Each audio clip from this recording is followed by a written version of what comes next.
Et puis la saveur du bon lait, des légumes, de la viande, parlons-en justement, c'est la semaine du goût avec une thématique à l'honneur, la slow food, traduisons nourriture lente, et c'est d'ailleurs toute une philosophie qui se cache derrière ce concept. Et un concept qui a pris racine, figurez-vous, à Silly. Silly, rebaptisé pour la première fois ville slow food.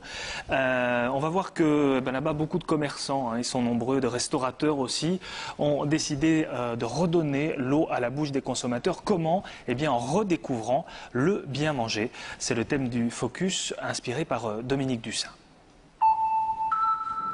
Le mouvement slow food est né à la fin des années 80 en Italie en réaction à l'arrivée des premiers fast-food.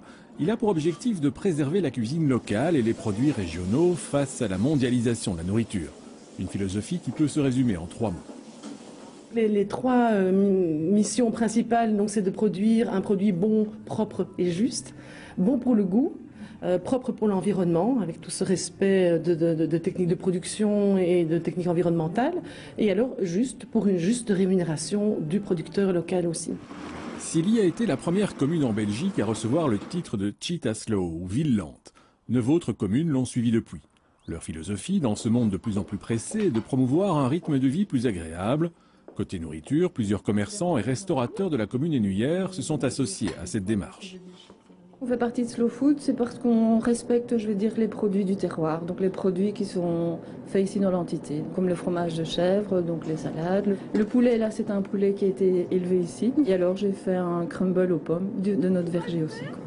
En cette semaine Slow Food, l'école communale de l'entité a décidé de suivre elle aussi le mouvement en proposant des dégustations de produits régionaux à la récréation et à la cantine.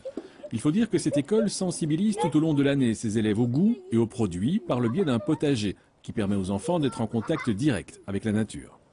Les enfants voient le légume dans le potager, comment il est dans le potager, parce que beaucoup d'enfants ne connaissaient plus vraiment le légume, ils connaissaient le potage dans la boîte, mais pas en réalité. Donc on est sur le terrain, on peut voir l'évolution du légume et voir comment on le prépare, comment on le découpe, comment on le cuit, comment on l'accommode à différentes sauces.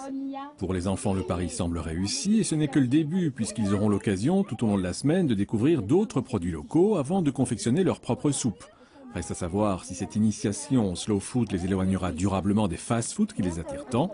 Les initiateurs espèrent en tout cas que par l'intermédiaire des enfants, les parents redécouvriront eux aussi le plaisir de prendre le temps de cuisiner en utilisant les produits locaux, tout en respectant bien entendu le principe des 5 fruits et légumes par jour. Et pas seulement en cette semaine de slow food.